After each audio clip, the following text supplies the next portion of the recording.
And my kids were grown. Jean suggested, well, maybe I would like to try my hand at astronomy a little bit. I'd never stayed awake a whole night in my life. The idea of going to the telescope seemed kind of impossible, but I found 32 comets. And then Jean and I were on a field trip in Australia. We were rounding a curve, came face to face with another vehicle. It was immediate impact. I couldn't move, and I kept thinking, well, Gene will come around in a minute, like he always does, and he'll open the door and get me out of here. But he didn't come. Gene and I had never talked about what should happen to us when we died, but I was still in the hospital, and here was a phone call from Carolyn Porco. One of Dad's students. Yes. Carolyn told me that the spacecraft, Lunar Prospector, was about to go to the moon. She hated to bring it up too abruptly, but would I consider having Gene's ashes go in a capsule on the rocket? It was an easy decision. He always wanted to be on the moon, and so I knew that Gene would be just elated if he could go to the moon at last. I miss him every day, but to this day, I look up at the moon and I can imagine him up there, running around looking at craters. Just knowing his joy in it gave me, still does, a lot of joy.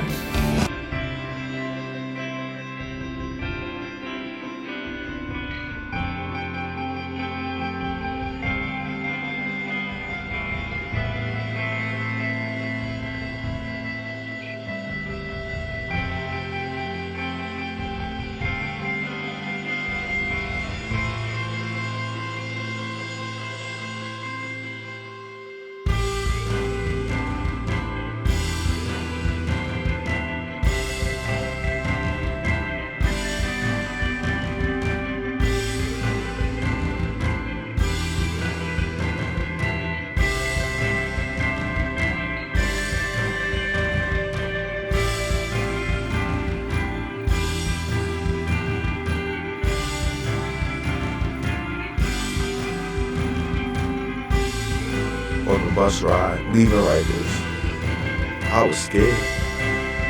I remember feeling this tremendous weight of fear of what my life would be like. Can I go back to school? What are my options? What did you really want to do? I wanted to be off that bus, but when I got up, there was no one there to pick me up. And I remember just riding the train until I felt like it was a decent hour to come to your house. And I didn't realize what was gonna be the fallout from this. It doesn't just affect jobs that I can't get, it affects every aspect of my life. I have a son now, and he's gonna be 3 in September. And I'm scared every single day that he's gonna grow up to be embarrassed of me. And what do you think it'll take to improve the situation? It's nothing that can. I feel like my criminal record is written all over me. And no matter how much you shine it up, at the end of the day, I'm a 25-year-old convicted felon.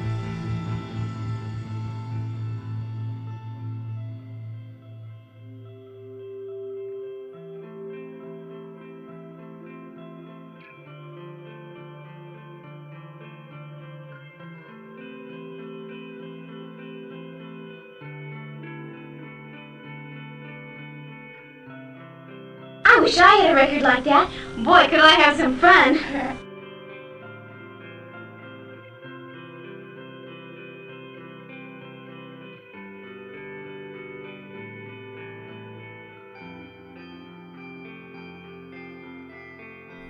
I feel where you're coming from, but no matter what the label is, we make mistakes, we pay for our mistakes, and when y'all committed that crime, as mad as I was just hoping things will get right again. We all could get that second chance. How do you think our relationship changed after I got incarcerated? I still feel the same way. I still got love for you, of course.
Since I was around 9 or 10, I would come sometimes with you to help you off campus.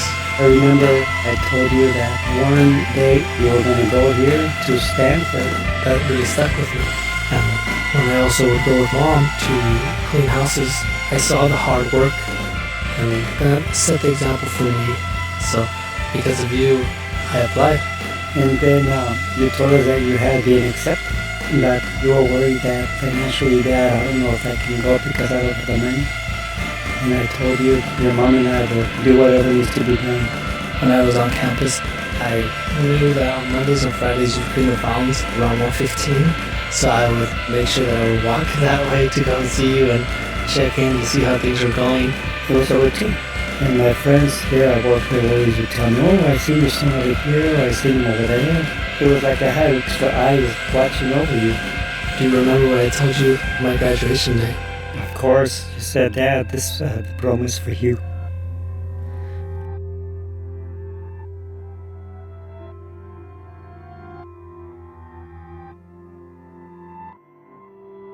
So, Mom, how do you understand ALS? What is that illness? Well, the first thing about it is it's terminal. Most doctors will tell you 3 to 10 years, but nobody really knows. And so it's a mourning process.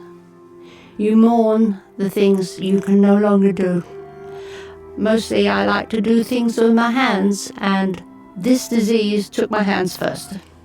So something like gardening, I can't do that anymore. And that is the most frustrating thing. You lose the ability to do the things that you love best. Do you look at your life differently now than before you were diagnosed? Oh, most definitely. You see yourself decline. I can hardly feed myself, and the things that you thought were so important, not as important as you thought they were. I mean, having YouTube is probably the most important thing I did in my life. I was so proud of having a child, and then I was fortunate to have 2. I'm glad to see the young ladies that you've developed into. I never knew fear because you always told me, just, you want that, go do it. So there's no way I would have accomplished a fraction of what I did in my life without you. And I don't think I could have gotten through my first year of motherhood without you. You know, I was doing it by myself, so it was nice to know that I had your support. Are you afraid to die? Absolutely not.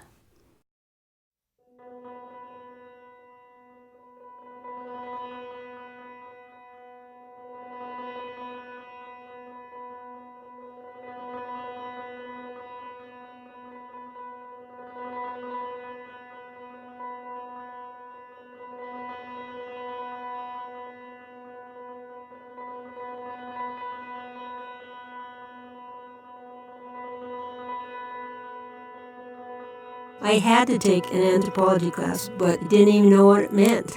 So I went home and I looked up anthropology. I thought, study of mankind, oh, that sounds interesting.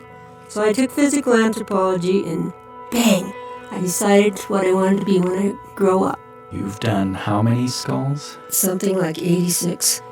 I get totally psyched in to what I'm doing, just like people must do when they write music or painting a painting. You forget to eat, you forget to get up, you forget to drink water, you forget everything. Everything just sort of goes into suspension. And 12 or 15 hours later, I have a face. You know, and I feel a connection because I think about them as a person like me that loved people and had family and drank tea with their friends. But, you know, murder victims bother me a lot. I try not to think about them being in pain because then their face comes out looking like that. So I try to think about them being happy. And I like bringing people back to life. People ask me, how'd you do that? And I think, boy, I don't know. It just comes out the tips of my fingers. But I observe a lot. I've watched people in airports and in restaurants, and I think, look at that guy's skull. God, look at the cranium on that guy. Whoa. I remember talking to you once and you start staring at my forehead. You say, can I feel your brow ridge?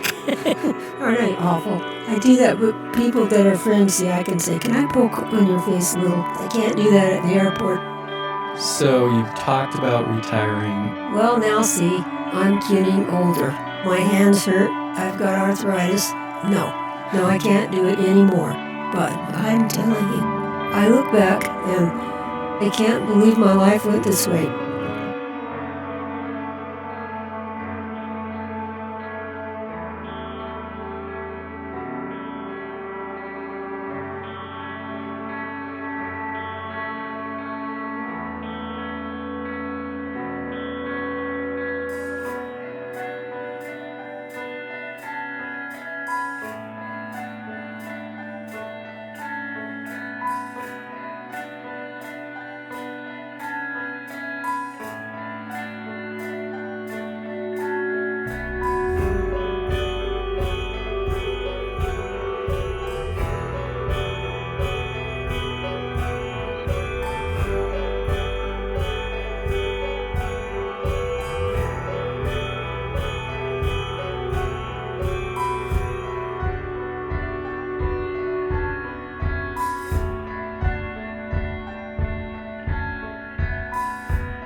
I didn't want to be an actor just to be a dramatic actor. Getting into some kind of dramatic mood, that didn't seem to fit me too damn much. I'd either have to go out and fall off a horse or do a stunt fight. I've broken a couple of ribs here. I've had bruises. I lived pretty dangerously for 35 or 40 years there. I got in movie business in 1957. I was able to make all the leading men look good. And I even made a couple of girls look good, too. One time, I doubled Maureen O'Hara. I got the clothes, and I got this big red wig. When I got back on the set, they laughed at me, and they said my legs didn't look too much like Maureen's. Now, everything can't be all autographs and sunglasses. Now that I'm 81 and a half years old, you don't forget who brought you to the dance. In other words, there's a lot of people that helped me. Guys like Roy Rogers and Gene Autry and John Wayne, all these guys, well, they were like my relatives. And then I woke up one morning and they had all gone. But now I live on this farm where I was raised. It's not the biggest ranch in Texas, but it's a piece of dirt that I'm sure proud of.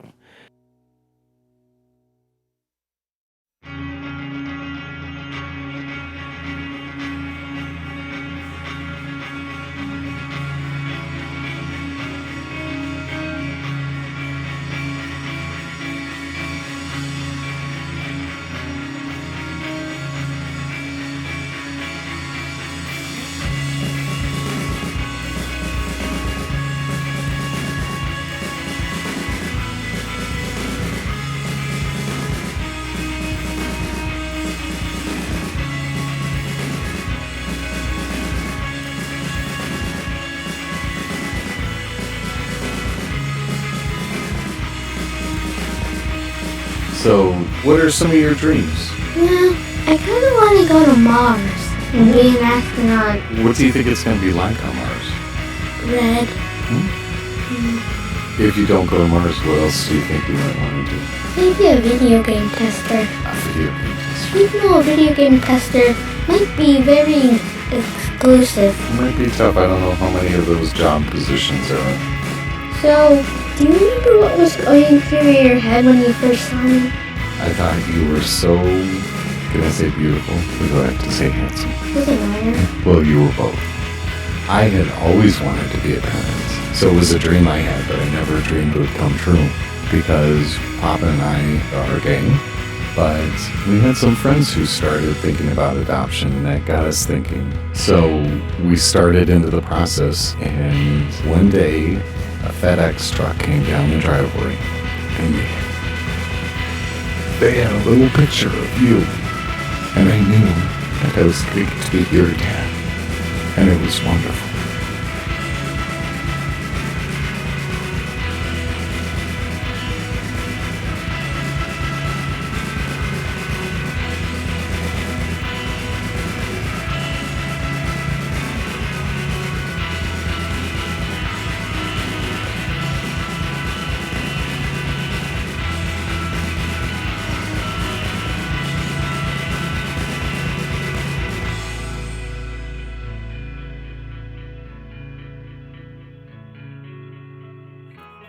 When did you first feel like you were different? Probably elementary school. I had a younger sister, and I really didn't like doing the same things that she would do. She would do tea parties and play with dolls and things like that, and I was always outside looking at the clouds or the stars. And my sister was blonde, tall and thin like my mother, and I was round and brown. I remember going through the family albums looking for my face in the old photographs, and I didn't see me. And eventually, when I was 37 years old, I happened to see a picture of my mom in October of 1951, and it shocked me because I was born in November of 1951, and my mother was not pregnant. So that's when I knew that I was adopted. How did you feel? It was very satisfying to know that I wasn't crazy. I didn't blame them. I wasn't angry with them. In 1951, you just didn't talk about those things. So when I got my original birth certificate, it said on there my birth mother's name, and it said that she was born at the Pine Ridge Indian Reservation. So I went to South Dakota to receive my Indian name and get a crash course in how to be an Indian. After that, my husband and I told Indian Family Services we wanted to adopt a child from my tribe, a Lakota child. And finally, they faxed us a picture of a little Indian child, and she was drinking chocolate syrup out of a Hershey's bottle. And our son said, "That's her. That's the one we need to adopt." And it was you. I started doing research on your family, and when I started looking at your family tree, I saw one of my relatives on your paper. So, we are cousins. I thought that was amazing. I'm glad you're my baby. No, I'm glad you adopted me. I am too. It's like our whole family was just planned out so that it would be best for all of us.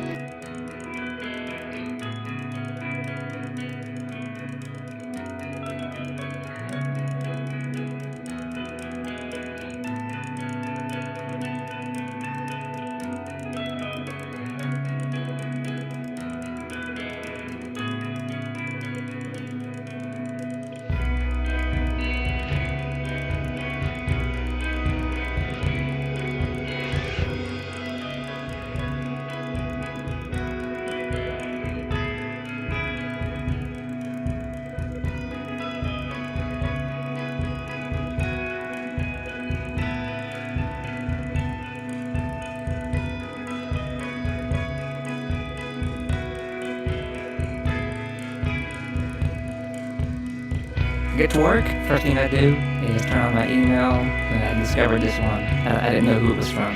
My coworker sent you that email by mistake. And I was like, here's another RP Salazar. Imagine that.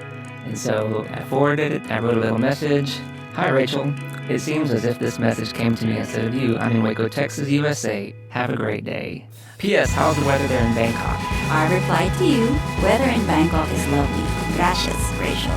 So we began a chain of emails. The first couple of emails, you started describing yourself, and that kind of encouraged me to be open about myself too.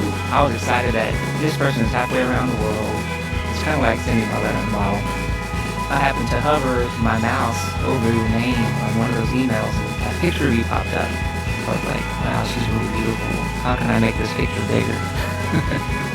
I would stay up late at night, which was your morning, and we would chat for like 4 or 5 hours. You had started to play an important role in my life, even before I consciously realized it. I knew that I was falling in love, but there's still that tiny little bit of doubt that it's not gonna work because we're 8,000 miles away from each other. But at some point, I finalized my plans to visit the U.S. And you didn't tell anyone? Because everyone would tell me, you're foolish to go halfway across the world to meet some strange guy I've not met. That would be crazy. And on my end, every relative, every friend, coworker, everyone knew. We were together for 8 days. We were dancing one night, and you mentioned something to the fact that... I said that you were the sweetest guy I've ever met. And right at that moment, I need to say something or do something so that I don't lose her. And so I got on my knee and asked you to marry me.